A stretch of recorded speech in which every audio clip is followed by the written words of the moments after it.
Oui. Mon cher ami chrétien, pardon, ne sois jamais ennemi de ton âme. Ne sois jamais ennemi de ton âme. Pourquoi? Parce que la vie que tu es en train de mener, en réalité, tu es en train de mener une vie qui prouve que tu es ennemi de ton âme. La Bible dit dans Matthieu, le chapitre 24, le verset 37, que le jour de l'enlèvement aura lieu exactement comme au temps de Noé. Attends, qu'est-ce qui se passait au temps de Noé? N'est-ce pas ce qui se passe aujourd'hui maintenant? Pendant que Noé prêchait aux hommes, il disait, mais revoyez vos chemins, redressez vos voies devant l'Éternel, repentez-vous. En un mot, aujourd'hui, c'est la même chose qu'on est en train de te dire. Mon frère, repens-toi. Mon frère, repens-toi. Mon frère, repens-toi. Ma soeur, repens-toi. Le mot repentant, ça ne te dit rien. Les hommes de ce temps, ils ont agi en tant qu'ennemis de leur propre âme.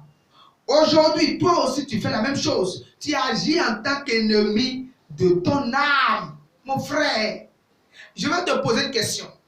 Puisque Dieu a dit que ça va arriver subitement, pendant que l'on ne s'y attendra pas, ça arrivera. Dis-moi, quand la trompette va sonner, dans quel état seras-tu? Dans quelles conditions seras-tu? Où seras-tu? Que seras-tu en train de faire lorsque la trompette va sonner?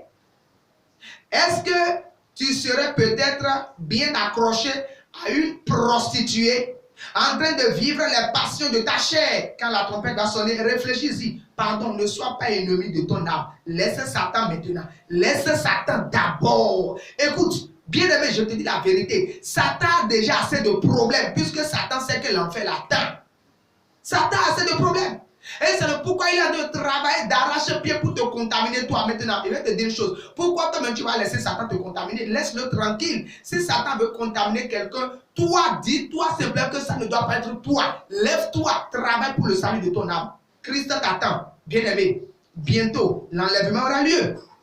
L'enlèvement aura lieu quand la trompette va sonner. Ma soeur, où seras-tu? Avec le mari d'autrui, hey, dans une buvette en train de boire de l'alcool correctement, avec le mari d'autrui, hey, dans une chambre de passage. C'est comme ça que Jésus reviendra te voir. Ma soeur, répands-toi, répands-toi. N'agis pas en ennemi de ton propre âme. Pardon, s'il te plaît, répands-toi.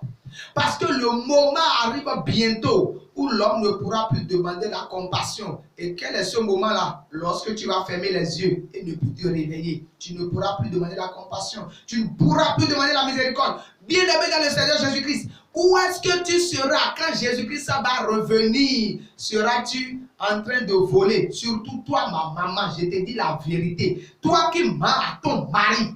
Tu mens à ton mari, tu dis, oh, la tomate, c'est 1000 francs. Pendant que tu sais que non, la tomate, là, tu l'as prise à 500 francs. Et les 500 francs de différence, tu mets ça dans ta poche. Sous prétexte que si tu ne fais pas comme ça, là, tu n'auras pas vraiment du nécessaire pour que tu puisses avoir argent de poche. Répands-toi, ma soeur, répands-toi. Sœur chrétienne, répands-toi. Que seras-tu en train de faire quand Jésus-Christ va revenir? Dans le mensonge, quand Jésus va revenir, en train de fumer, quand Jésus va revenir, ou dans le sexisme, quand Jésus va revenir.